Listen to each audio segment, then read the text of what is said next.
happy to be here hosting after pitching yesterday, so no pressure for me, hopefully. But I want to start by, telling everybody that today we have here Claude-Sebastien from Saint-Gobain, Davide Garufi from CRH, and Andersson from BioZeroc. So, but I'm going to let you introduce yourselves. Tell us a little bit of what do you do at your company, and maybe give us some examples of what are you doing. What are some perhaps solutions or initiatives or activities that you are doing to lower the emissions in this industry? So we can start from that side with Liv. All right, start with me. So, hi everyone, Liv Andersson, co-founder, CEO of BioZeroc. We are a climate tech startup that is set out with the mission of decarbonizing the concrete space as best as we can. So essentially what we've developed is a cement-free solution that is inspired by nature's own ways of creating hard, strong, durable construction materials. So we are using scalable biotech to bind aggregates together in a natural way. Yeah. Hi, everyone. Nice to see you. Indeed, the applause was as dynamic as our entrance, so we can also improve that, I guess. So my name is Davide, and indeed I'm heading the Innovation Center within CRH Europe. And basically what we do, of course, CRH is the biggest company you never heard of. That's what I got in these days, meaning is quite of a big player, the biggest player when it comes to materials and solutions within the construction space. We go from quarry to cement to lime to asphalt to precast to architectural products into building also instruments and stuff like that. So that's quite in line. So quite of a broad portfolio of products. And of course, the vertical integration helps us kind of putting together different solutions together. That's the background. When it comes to decarbonation, we have strong commitments until 2030 to reduce 25% of our CO2 emissions by that time compared to 2020, which was actually a kind of difficult year to compare with because of the slowdown or potential of production. So we actually had lower emissions, which is a great opportunity to decarbonize our sector. And we do that with net CO2 emissions, not with gross CO2 emissions. So only the biogenic part of the CO2 can be accounted and not the non-biogenic cannot be. So how do we do that? Of course, different ways, but looking at the solution space, looking at our clients' point of view, different markets look for low CO2 solutions. We do that decarbonizing from the energy perspective, of course, the cement emissions, by reducing, optimizing the fuels part of things, using as much as possible supplementary cementitious materials. So before, of course, the clays can be an answer, or valorizing a lot of waste coming from other spaces and other industries. COT was here yesterday. I see it also in the crowd. Is one example of such way of decarbonizing, of course, the cement side. And when it comes to concrete, there's zillions way of doing that. We'll do that in looking at making sure that the overall embodied carbon is closer to zero, and we do that on the digital point of view too. So we combine digital solutions with the end solutions for the clients.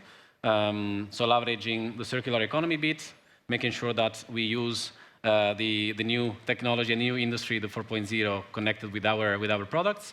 And we do that both in our Europe division and our Americas division. But yeah, of course, we can go for it anytime soon. I'm happy to be here. And Claude, I guess that's your turn. Well, hello. So thank you very much for inviting and for hosting. I'm Claude-Sebastien Lerbourg from the Saint-Gobain group, in charge of corporate ventures activity in Europe, Middle East, and Africa. And Saint-Gobain doesn't do cement. We're not very much into concrete. The way we see the sustainable construction is more going towards lightweight sustainable construction, so with less concrete. But just to say a few words first on the group, it's a 50 billion euro revenue company, so it's pretty massive globally. We have activities globally, And the historical business is glass, so it's a 350-year-old company with strong activities in the glass business, insulation business, and what we call actually interior solutions, so insulation, ceilings, and flooring. And we also have like facade business. So it's we're pretty active in the building materials, apart from steel and cement. And we also have advanced materials. So advanced materials is very intensive in terms of R&D research. So we're very active in R&D, and we do it mostly for mobility applications and industrial applications. So that's a little bit for the scope of the group. And what we do in the corporate ventures activity is that we try to invest and to accelerate the startup activity in spaces that can contribute to reduce the impact of construction on climate change, but also bringing competitiveness to the group in various in our activities. So the investments we make are always strategic, where we try to find a mutual strategic fit, where the company, the startup, can bring us some value, but we can also bring some kind of competency to help them succeed. So that's the thesis. We, in the last 5 years, we made 45 investments in startups, direct investments, and we also invest sometimes in funds. The spaces we look at, the way we work is basically we are looking at 7 spaces where we identify startup trends that can bring strategic value to the group. And I'm not going to talk about them right now, but happy to develop later. Thank you very much. So, as you guys see, very interestingly, we have 2 of the leading construction materials companies in the world, and then a very interesting startup disrupting the concrete sector. And I'm going to go directly to today's topic, which is a very long question. So, regulation is preventing the widespread growth of lower emission alternatives. True or false? So, do you guys want to give us your comments, perhaps share some examples of your experience? And now we start from this side with Claude. Okay, when I saw the question, I think the intuitive answer was obviously it's false, because I think regulations are one of the major way to contribute to the adoption of innovative solutions that can reduce carbon footprint, and we see how those regulations are very much impacting the transition towards electric vehicles, but also towards engaging every company towards a net zero economy. Although I think we have a lot of content, but I'm going to stop here on my comment, and I'm happy to continue the discussion. All right. Davide? Yeah, then I go for it.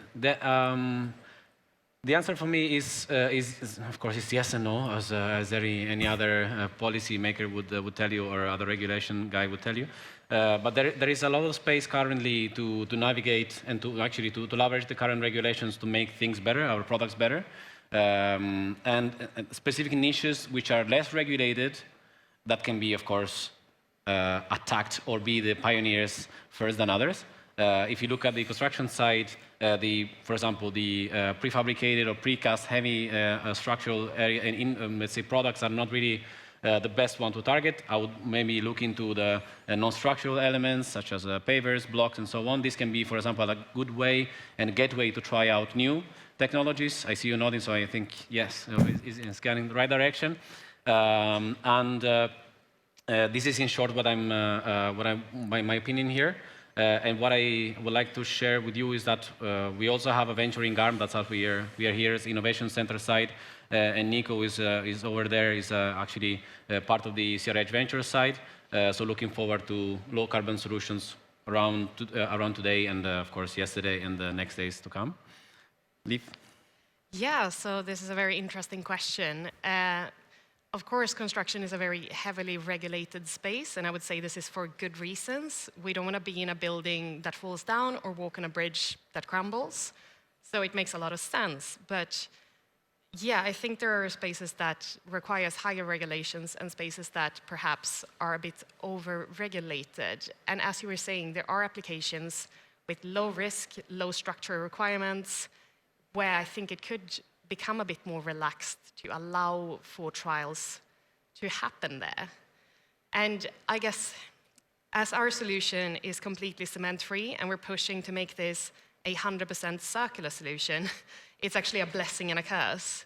As a lot of the cast-in situ concrete standards specify the cement content that needs to be in there, and we don't have any. You know, it's really high carbon reductions. We're one of the few solutions that is independently proven to be in the space of carbon neutrality. But we actually can't get into the cast-in situ space until that regulation starts to move. So just as you're saying, we're currently focused on becoming, you know, the prime solution for precast elements, not because that's the major market, but just it's the easiest one to start getting into. Yeah. All right, and we are talking about regulation, perhaps policy, but have you found any either blockers or incentives, on the other hand, not related to regulation that are also affecting this this topic? Again, let's go with Liv. Any blockers? So, I mean, I think if we go a bit broader, not just talking about the regulations, you know, blocking us out as new innovations from the space, but I think what I would love to see is a bit more regulations actually taking away the high carbon solutions like concrete, like cement. So we've talked a lot about carbon taxes, but we actually see more how the industry itself is starting to move with this, with developers setting their own carbon prices, that they have targets for their developments. I would love to see the governments and institutions move a bit quicker on this end and just putting that external pressure. So even if it's harder for them to get new solutions adopted, they have a stronger incentive to work out ways of doing that. Well, when it comes to, I wouldn't call them blockers, is more of opportunities coming from directly from the end customer, as Liv was mentioning. There's a lot of opportunities to reduce the carbon emissions for the old building solution. So without talking about whether cement or cementitious, concrete or similar would be the actual solution. The end goal is to provide climate neutral cities in the coming future, which are anyways safe and easy and also welcoming, for example, water instead of pushing other ways. There are many trends which are quite interesting there. When it comes to also some geographical areas are more welcoming sustainable solutions. And lower, for example, CO2 intensive solutions. If I look at countries like in Europe, for example, in the Netherlands, you have this environmental cost indicator, MKI, Milieu Cost Indicator, or something like that, that is helping in the tendering phase or welcoming more carbon neutral or carbon reducing kind of solutions against the most carbon intensive ones. Against price. So if you have even the overall building will have a higher price when it comes to materials, though the CO2 price would be, if it's lower, then you might win the tender. So if you actually work towards those trends which are pulling, we might find ways to get there. When it comes to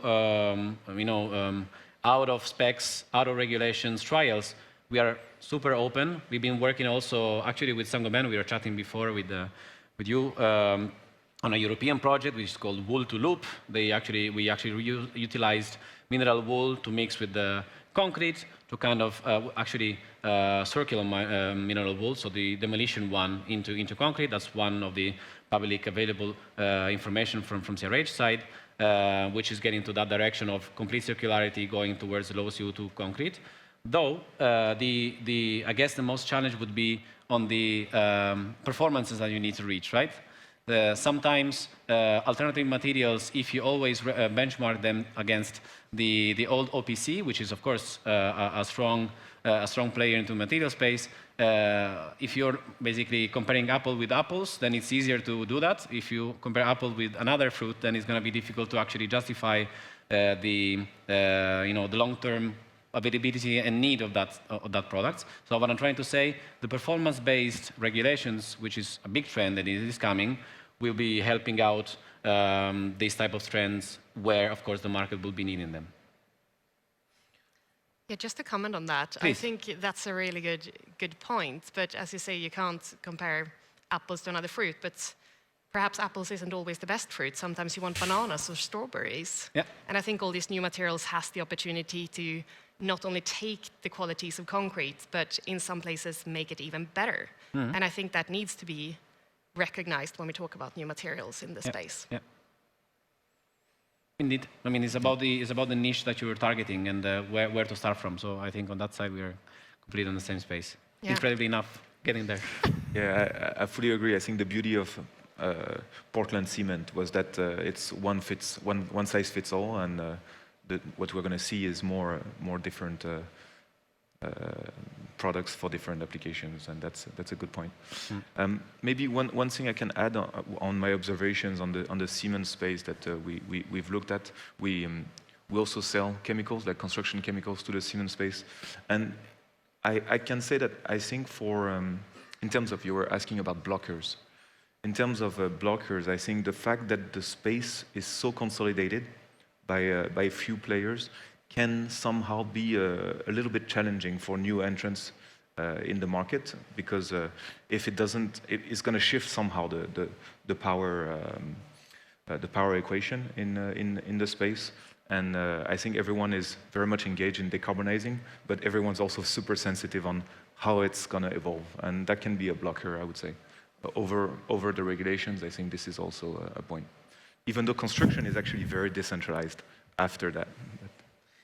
If I may react to that, I don't fully agree, with the sense that if you have platforms that let you welcome trialing new stuff or new products, which might be either alternative or complementary to existing ones, since you have, as you said, very few players, if you engage with them and they have the capillarity to leverage those new technologies, the market uptake and the opportunities to get to a sustainable built environment is, to me, are higher. Of course, you can play with, the egg or the chicken, but I would say if you have a platform, CRH and other companies, for sure they do, combining innovation, need of the operational companies and the specific geographical areas where a market need is there, and the venturing arm that can come into together, I think this can accelerate dramatically the utilization, or at least the trials, and then after pilots we can try them out and commercialize those technologies. That's my... I agree. I think that's where we're getting now. Cool. Yeah, and also, as you say, like cement is super dominated by a few players, but if you're looking at concrete, it's quite a fragmented market. Different, yes. So, yeah, I guess that's also the point if you slot in directly into the cement manufacturing space, or whether you try to go for concrete. And I think it can be a bit of a blessing and a curse. If you're going for the smaller, more fragmented ones, it's easier to find the right people and get in and do trials quite early. But you have to speak to a lot more people to scale it up to the global markets. So, yeah, it can be both good and bad, I guess. I have a couple of questions that come from this discussion. Now that you guys are talking about fruits and and also, Davide, you mentioned geography. For example, Claude, you're based in France. Davide in the Netherlands, and live in the UK. So have you found any, so question number one is, have you found any perhaps support from your countries, the countries you are based in, for these new technologies? If you can maybe talk a little bit about that. And speaking about fruits again, have you found any perhaps low-hanging fruits, either in terms of territories, right? You guys are from global companies, or perhaps from different applications. Liv, you mentioned precast elements. Like, are there any specific sectors, or what are those? So one is geographies, and then low-hanging fruits. You drive, so. Okay, in the middle. Let's start with Davide. All right. When it comes to geographies, of course, we have certain countries which are more progressive when it comes to local regulations. This is driven by the local policy makers because of the mega trend in the country, but also depending if the country is resourceful or not. So it's also about the value chain, which is the country-specific.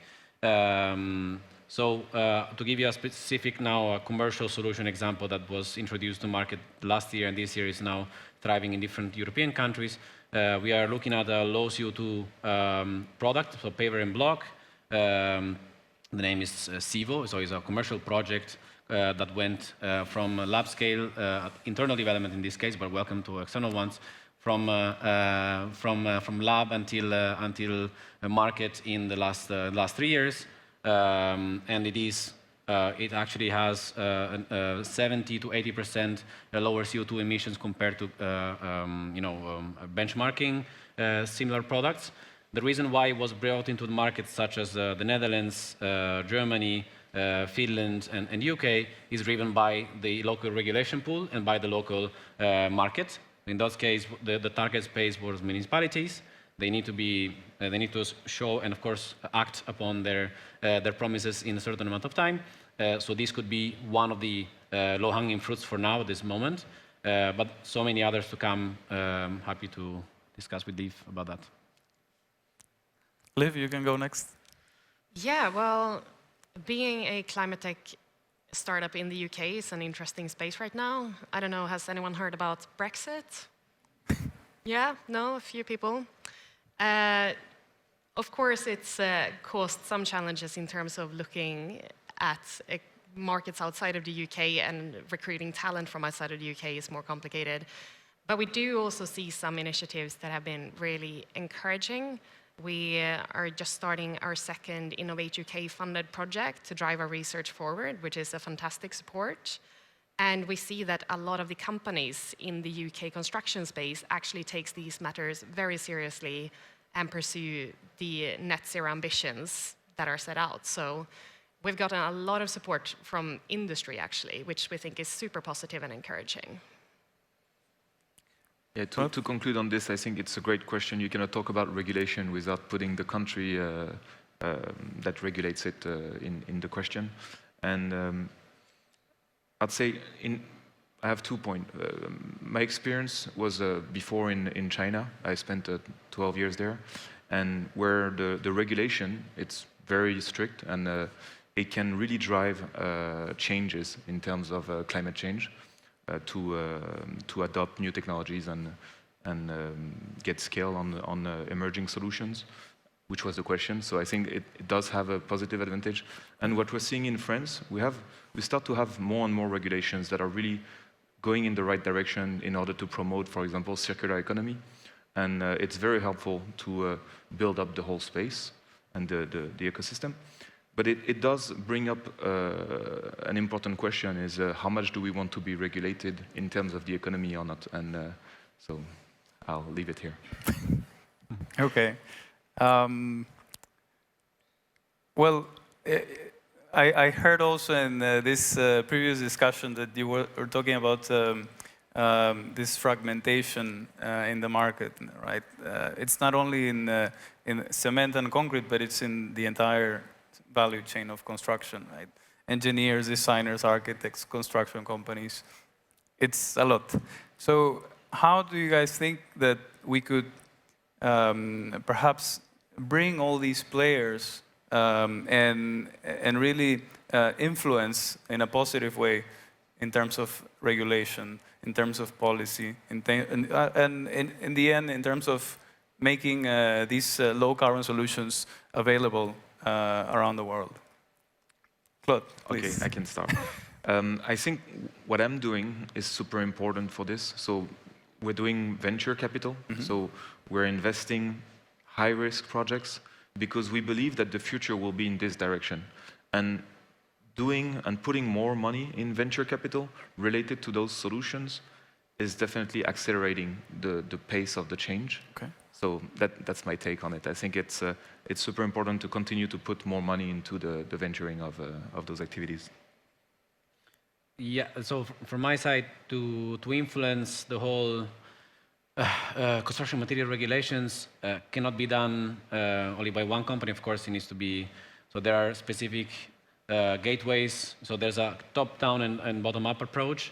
You have certain associations which are covering the different producers of building materials from cement all the way to the space that Claude is in, that definitely need to have an agreement around that. And there are already very strong commitments. For example, Saint-Gobain, the European Cement kind of couple association, they have a strong commitment to become CO2 neutral in 2050, and they have certain areas of developments that really pull or push. That's the overall storytelling and, of course, the commitments. On the other hand, you need people within the companies that drive this change. and those are lobbyists and of course our or let's say external affairs colleagues.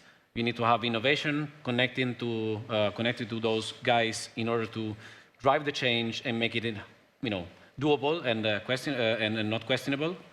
You need to have the local companies, the operational companies having the market pool to make this happen, and that's actually the chain that we are connecting together, of course, with the opportunity to invest in those companies to, let's say, continue thriving in the coming future.